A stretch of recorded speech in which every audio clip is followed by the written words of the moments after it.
Serrano and Katie Taylor, and that was one of the most blatant robberies in recent boxing history.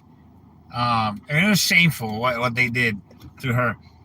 Not only did Amanda, I told you she was going to maul her, and she did. You know, I told you she was going to just clobber her. I mean, in the first about 5 rounds, she made Katie Taylor look amateurish. I mean, I thought they were going to stop the fight. If those would have been 3-minute rounds, we would have had, and it would have been over. You know, she would have knocked her out. The bell saved Katie Taylor like twice. It was a round that I would have scored that round whenever she had Taylor. First of all, I was surprised. I wasn't surprised at the same time that they didn't stop the fight.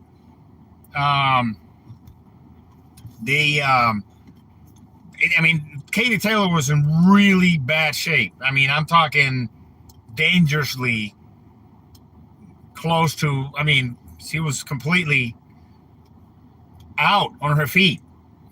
Not once, but probably like 3 times.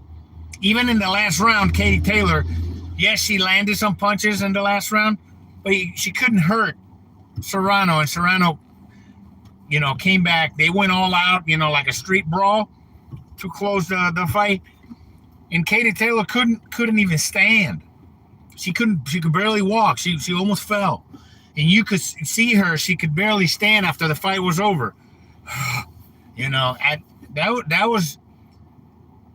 Amanda Serrano took her to school. The mistake that Amanda Serrano made was that taking her foot off the paddle.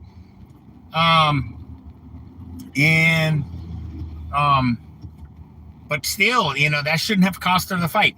There were 2 rounds.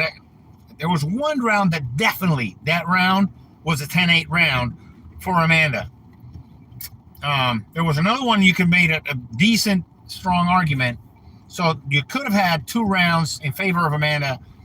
There were 10-8 rounds. I thought it was a done deal. It's like there is no way that they're going to give that fight to they're going to give that fight to Katie Taylor. There's just no way. And and there was one judge that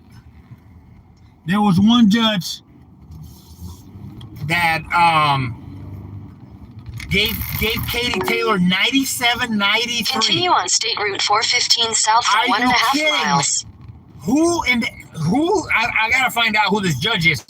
That judge who gave that fight 97-93 to Katie Taylor should never ever judge another boxing fight again. Absolutely ever. Okay? They should investigate that person, first of all. Because there might have been some corruption. It's ludicrous. That fight was an easy 97-93 in Amanda's favor.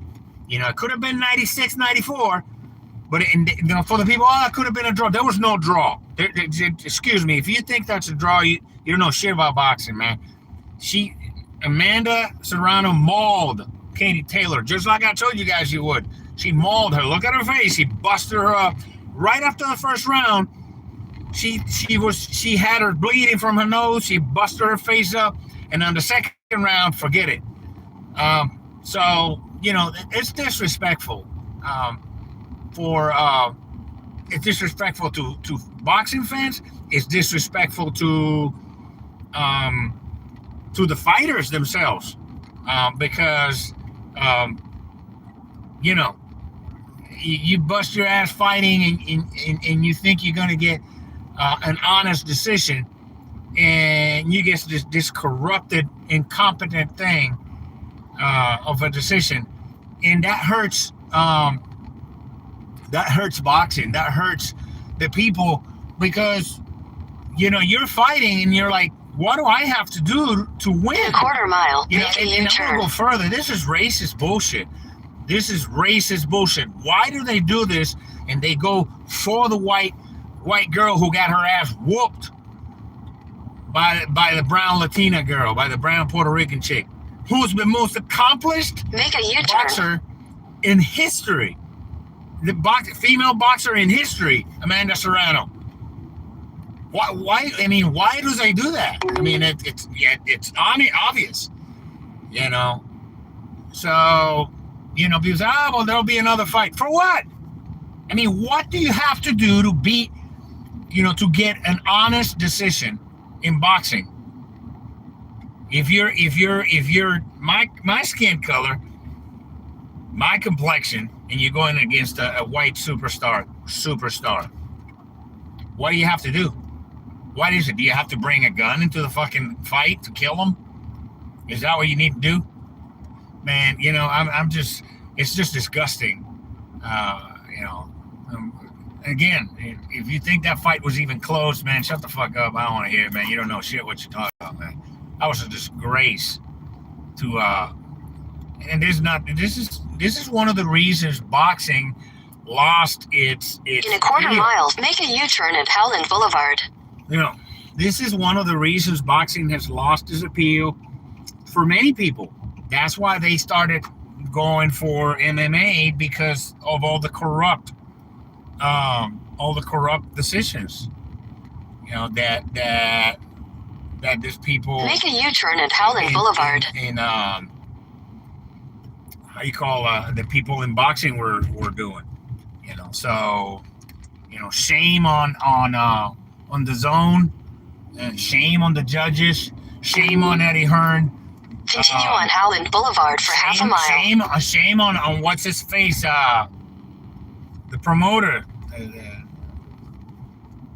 guy who promoted Amanda Serrano, the Jake Paul guy. Shame on them, because they're not. They stood there and didn't say shit. They didn't complain shit about the decision. Nothing. Oh, let's bring another fight. Sure, because they're making more money. They don't care about the honor of the fighters. They don't care about any of that, you know? So, hey, you know, fuck them. You know? Yeah, I want to watch the next fight, but I really don't. For what? For what? For what? You know? Fuck them.